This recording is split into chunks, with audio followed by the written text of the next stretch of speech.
난 이제 절대 연애 안 한다. 아무도 안 만난다. 라고 말하는 순간. 막 그랬는데 저녁을 먹는데 혹시 몇 년 전에 너랑 나랑 커피숍에서 처음 만났을 때 기억이 나냐?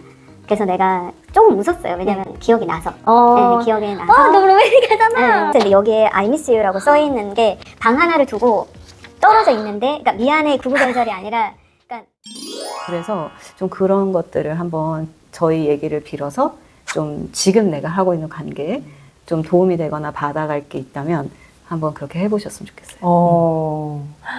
셰리님이 전략가시네요. 맞아요. 네. 네. 진짜 어떻게 지금 이 상황에서는 네. 내 기억력, 인간에게 주어진 한정된 기억력 때문에 싸웠으나 내 장기 기억에 보관함을 열어서 잊어버릴 수 없는 것을 꺼내서 달래줘야겠다. 네. 그리고 고백할 타이밍도 엄청 섬세하게 아직은 때가 아니다. 기다려라 네. 하다가 딱 쟁취하시고 진짜 연애도 현명하게 하셔야 된다는 것을 배워요. 그러게요. 되게 전략적이네요, 진짜. 네. 그러면은 시리님이랑 결혼을 잠깐 이름 말해볼게요. 괜찮아요. 이름 얘기해도. 셰리는 완전 직장에서도 다 오픈이고, 네, 그래서 학생들도 많이 알고, 이번에 키퍼 갔다가 뭐 학생 만난 적도 있고, 그래서 괜찮습니다. 일단 죄송합니다, 시리님. 약간 제가 너무 편하게 얘기를 하다 보니까 갑자기 이름을 노출해버린. 어쨌든 셰리 선생님이랑 셰리 형부랑 전략가 네. 셰리 선생님이랑 결혼을 결심하게 된 계기도 이제 또 은근히 셰리님의 전략 벌어졌을 네. 일 같은데 혹시 기억나시는 뭔가 한 그런 전환점이 있을까요? 이거를 연애에서 결혼으로 돌려야겠다. 결혼까지. 일단 결혼을 했던 가장 큰 이유는 결혼을 하지 않을 이유가 없었기 때문인데, 처음에 그 셰리랑 막 데이트를 하면서 둘이 이제 1년 동안 막 그렇게 좀 자꾸 문제가 생겼을 때, 자꾸는 아니지만 그 큰 싸움 3번 정도 그게 저희한테 되게 컸고, 그때 셰리가 소개를 해주고 싶은 사람이 있다는 거예요. 그래가지고 결혼을 한 게이 남성 부부였어요. 그리고 자녀도 있고 고양이도 키우고 막 이런 분들이었는데, 저희 지금으로 치면은 저와 셰리 나이대였을 것 같아요. 그래서 저희보다 나이가 훨씬 많고, 그래서 그분들을 만나러 갔어요. 근데 너무 이렇게 정말 딱 그분들의 집을 갔는데, 그 두 사람의 딱 캐릭터가 너무 보이는 이런 예쁜 집에 3발 고양이가 이렇게 쩔뚝쩔뚝 하면서 우리를 맞아주고, 그래서 술을 먹고 대화를 하는데, 한 사람은 술을 되게 좋아하고 한 사람은 술을 입에도 안 대는 거예요. 저희랑 똑같거든요. 저는 술을 좋아하고 아내는 안 마시는데, 근데 이분이 술을 막 마시니까 남편분이 이렇게 비타민 같은 거 계속 챙겨주는 거예요. 술을 마시지 말라가 아니라. 그리고 막 이렇게 한 분이 막 피아노를 치고 다른 한 분이 막 노래를 부르고, 그리고 이제 한 분은 그냥 집에서만 있고 다른 한 분이 나가서 돈을 버는데, 막 집에서 이렇게 자수도 놓고 막 그래서 막 이거 봐, 우리 남편이 이거 직접 손으로 만든 거야 막 이러면서 보여주고, 그런 되게 다정하면서도 온화하고 안정적인 정말 가정 이런 걸 보고, 그때 이게 가능하구나 그런 생각을 했었거든요. 근데 나중에 알고 보니까 셰리가 그런 마음을 가지라고 보여준 거라고 하더라고요. 전략. 네, 그때도 멈추지 않아. 되게 전략가. 네. 그래서 셰리는 이제 결혼을 퀴어 부부도 마음에 드는 사람과 이렇게 만나서 가정을 꾸릴 수 있다면 그렇게 해야 된다는 생각이 좀 있었고, 저는 한국인, 완전 순도 100% 한국인, 뭐 외국에 유학을 가본 적도 없고 그런 한국인으로서는 내가 레즈비언이 아닐까라고 생각을 했을 때 이후부터는 내 인생에서 결혼은 없구나라고 생각을 했다가 셰리를 만나면서는 아닌데 결혼을 안 할 이유가 없는데 라는 게 그냥 자연스럽게 많이 느껴졌고, 거기다가 또 이렇게 잘 사는 분들을 보니까 저분들도 하면 우리도 할 수 있는 게 아닐까 그런 생각을 좀 했었어요.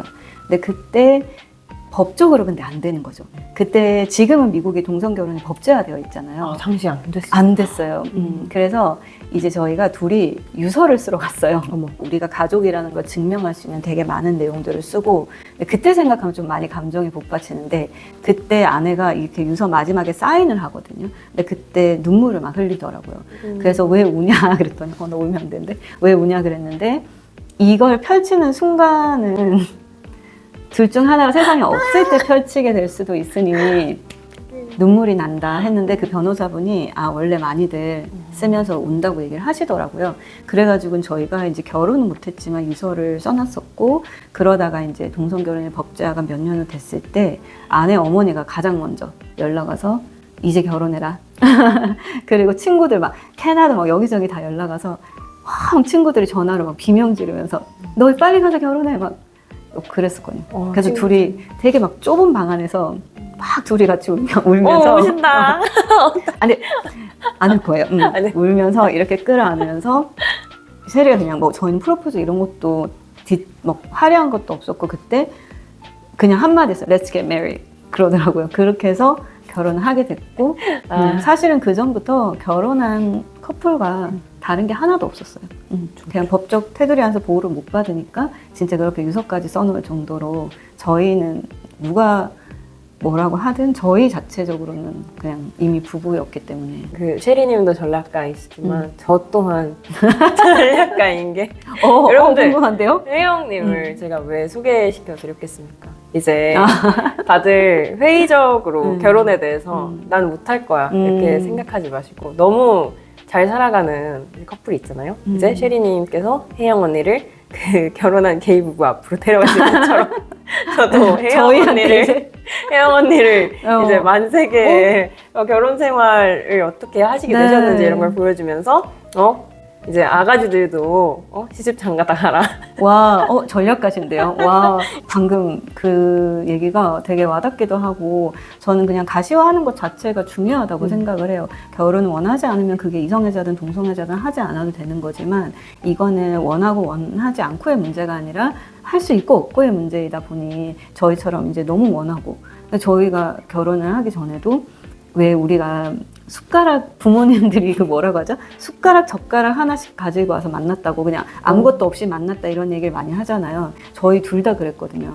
둘이 경제적으로 너무 진짜 아무것도 없이 만나서 같이 진짜 열심히 일하고 서로 학자금 대출을 갚아주고 뭐 아내가 일을 할 때 제가 공부하고 제가 일하면 아내가 공부하고 이러면서 정말 모든 걸 같이 만들어냈는데 어느 날 내가 잘못되거나 했을 때 이런 거에 대해서 법적인 권한이 내 아내한테 하나도 없다 하는 게 약간 좀 기가 막힌 거예요.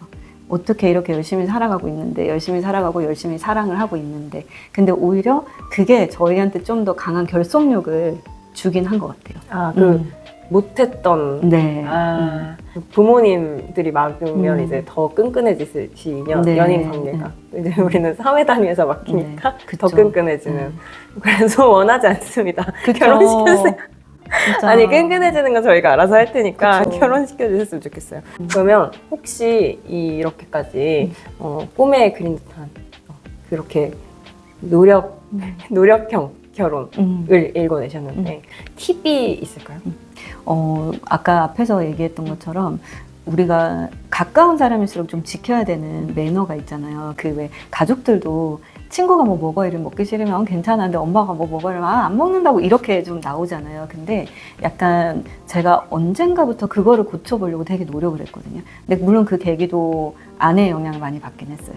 아내가 항상 엄마를 대하고 아빠를 대하는 방식이나 그런 걸 보면서 그리고 막 엄청 항상 이렇게 저한테 많이 따뜻한 말 한마디 뭐 이런 거를 많이 해주고 자존감이 떨어지지 않게 그냥 지나가는 말이라도 살쪘어 이러면은 이렇게 눈에 레이저를 탁 키면서 그런 얘기 하지 마 이렇게 한다든지 그래서 이제 옆에 있는 사람한테 다정하게 하는 거 이런 것들이 되게 중요한 포인트가 될 수 있다고 생각을 하고 레즈 커플들을 위한 이제 또 다른 팁은 그 월경할 때 생리증후군이 오면 좀 내가 다른 자아가 나올 때가 있어요. 저도 생리증후군이 되게 심해가지고 그때 되면 막 모든 세상이 어둡고 막 나를 동굴 속에 가두고 싶고 막 사소한 일에도 짜증이 나고 막 자신감도 없어지고 막 이러거든요. 근데 아내도 생리증후군이 조금 심해요. 그래서 저희가 둘 다 이제 그때 나 지금 이제 그 생리전 증후군 PMS를 나 지금 PMS 상태야. 지금 나한테 화내지 말고 내 호르몬한테 화내. 그냥 이렇게 저희가 어떤 영화 대사가 그런 게 있는데 그 대사가 마음에 들어서 집에서 그렇게 농담을 해요. 그러면 조금 봐줘요 그때는. 평소에 그 텐션을 못 지켜도 조금 봐주고 그리고 PMS면 좀 있으면 끝나니까 괜찮아. 그냥 서로 이렇게 얘기하고 나 너한테 말 안 걸어도 서운해하지만 그냥 이렇게 하고. 근데 여자 둘이 있을 때 어떤 호르몬 때문에 그렇게 좀 문제가 생기면 특히 이제 10대, 20대 젊으신 분들은 PMS에 대한 개념이 아예 없거나 매달 이 기분이 바뀌고 우울해지는데 그게 왜 그런지 모르는 분들도 많아요. 그러다가 우리가 그런 교육을 못 받으니까 그러다가 나중에 아, 이거 나 생리 전에 나타나는 현상이구나 인지를 하는 경우도 있고 이걸 모르니까 때로는 이거 때문에 사실은 그냥 넘어갈 수 있는 것도 싸운 건데 이제 이게 너무 진짜 같은 거죠. 이 감정이. 이 사람한테 지금 화가 난 게 맞는 것 같고 근데 알고 보니 지금 내 상태가 너무 좀 좋지 않았고 그럴 때가 있으니까 그런 것들을 좀 파악해서 이제 서로 날짜가 겹치거나 아니면 그날 예민해지는 파트너나 당사자라면 그럴 때 좀 내가 원래 그달은 그런데 생리 중은 일주일이면 지나가 이렇게 그냥 좀 이해해줘 이렇게 하는 것도 인지하고 있으면 좋을 것 같아요. 굉장히 지나가시는 말씀입니다. 저도 확실히 10대, 20대 때 딱 몰랐던 것 같아요. 저도 몰랐어요. 딱 모르고 그리고 저는 그 지금 여자친구가 잡아줬어요. 넌 비슷하다. 네, 완전 그러니까 우리가 굉장히 크게 싸운 주기를 한번 달력에서 체크해보자. 카톡에 나올 거 아니에요? 네. 뭐 찍찍 같은 게 나올 네. 거 아니에요? 검색을 해보면. 그쵸. 정말 소름 돋게도 3주 단위로 와. 굉장히 크게 저 때문에. 네. 그래서 잡아주는데 납득이 갔고 그래서 조금 저도 이제 진짜 감정이 아니구나 하니까 훨씬 아무리 이렇게 호르몬이 날 때도 그 약간 뒷방으로 보낼 수 있는 그런 게 생긴 것 같지만 너무 심하시면 약 드세요. 근데 너무 좋네요. 이렇게 서로 얘기를 해주고 그걸 또 받아들이고 근데 이제 여기서 사실 또 당사자가 안 받아들이면 또 문제가 되기도 하는데 근데 그렇게 서로 너무 건강한 관계신데요. 그런 것도. 근데 저희도 지금 이제 갑자기 자기 얘기. 저희도 이제 굉장히 뭐 여러모로 불타오르는 관계이기 때문에 만나신 지 얼마나 되셨죠? 저희 이제 얼마 됐지? 잠깐 무서워. 잠깐만. 너무 대본에도 없는 질문을. 아니 2022년 3월에 사귀었거든요. 2년 넘. 네네 그래가지고 그쵸 저 2년이 갓 넘었어요.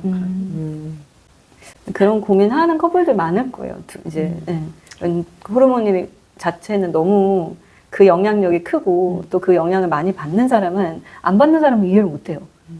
혜영 언니님의 입장에서 물론 모든 커플을 다 당연히 아실 수 있는 건 아니지만 노력을 포기해야 될 때 이 사람을 놔줘야 될 때는 언제라고 생각이? 일단은 뭐 폭력적인 거 이런 건 당연히 기본적으로 우리가 알고 있는 것들이죠. 근데 저는 그거를 이젠 안 그러겠지라고 하고 기다리라고 얘기하고 싶진 않아요. 그러니까 뭔가 왜 우리가 요즘에 막 깻잎 논쟁 이런 것도 많잖아요. 근데 모든 상황이 다 맥락을 봐야 되는 거잖아요. 그게 단순하게 깻잎을 떼줬나 안 떼줬냐가 아니라 내 애인이 항상 바람을 피고 플러팅을 시도 때도 없이 하는데 깻잎을 떼주면 문제지만 내 애인은 나를 너무 사랑해. 근데 또 다른 사람이 힘든 걸 좀 도와주고 사소하게 배려가 많은 사람이고 나밖에 모르는데 이렇게 좀 떼주면 애인이 배려했다고 생각하는 거기 때문에 그게 맥락이 되게 중요해서 내 관계를 내가 잘 관찰을 해야 되는데 만약에 일단 폭력적이거나 이런 게 반복이 되거나 말을 할 때 상대를 되게 코너에 몰고 엄청 과장되게 말하는 경우 있죠.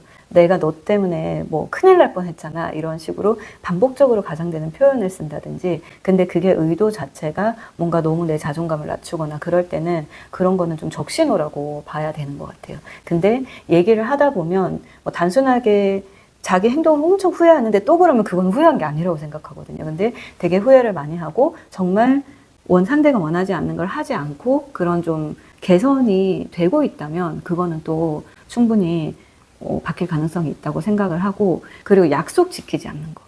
근데 실제로도 주변에 많이 봐요. 둘 간에 이유가 있어서 약속을 했는데 이 약속을 깨 그런 모든 순간을 붙잡고 있을 수는 없어요.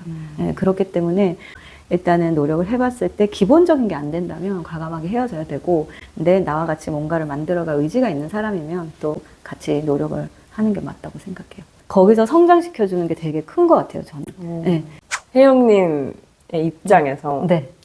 좋은 부치란? 그리고 좋은 부치를 만날 수 있는 장소란? 커피숍이 아닐까? 죄송해요. 커피숍. 아니고요. 근데 이거는 정말 현실적인 얘기를 해줘야 될 것 같아가지고, 일단은, 확률 게임이잖아요. 많이 갑자기. 네, 제가. 갑자기 굉장히 이성적이 됐어. 네, 그죠. 제가 옛날 싱글일 때 맨날 바에 가면 저는 어플 세대가 아니거든요. 그래서 뭐, 땡땡넷. 이런 데서 친구 찾기 뭐 이런 걸 하거나 아니면 이제 바에 가서 말을 걸거나 어쨌든 많이 하면 그중에 이렇게 좀 기회가 오니까 연애를 내가 하고 싶은 마음이 있는데 안 만나지면 이 아정매님이 하는 싱글 파티나 일단은 어플이나 기회를 많이 만드는 게 저는 이게 진짜 중요하다고 생각해요. 기회를 만들면 기회를 만들 때 기대는 하지 마세요. 그러니까 기회를 만들고 사람을 만나면 사람 보는 눈이 좀 생겨요. 좋은 부치는 저는 오히려 좋은 부치보다 이건 아니다 하는 여자가 여자를 만났을 때 그냥 이분법적으로만 나눠서 남자를 만났을 때 할 수 없는 엄청난 것들이 진짜 많잖아요. 내가 여성으로서 여성을 사랑하는데 가지고 있는 그 감성이 아예 없는 사람들이 가끔 있더라고요. 약간 너무 이게 내가 여자를 만나는 게 맞나 이런 느낌이 좀 드는 그런 것들은 만약에 그게 취향이면 괜찮은데 그게 아니라면 취향인 분들은 없어서 그렇죠. 그래서 어떻게 보면은 좋은 부치라고 했을 때는 이런 보시한 매력이나 이런 것도 있지만 여성의 감성을 가지고 있는 그게 정말 매력적이지 않나. 네, 저는 개인적으로 그렇습니다. 화장지. 화장지. 화장지.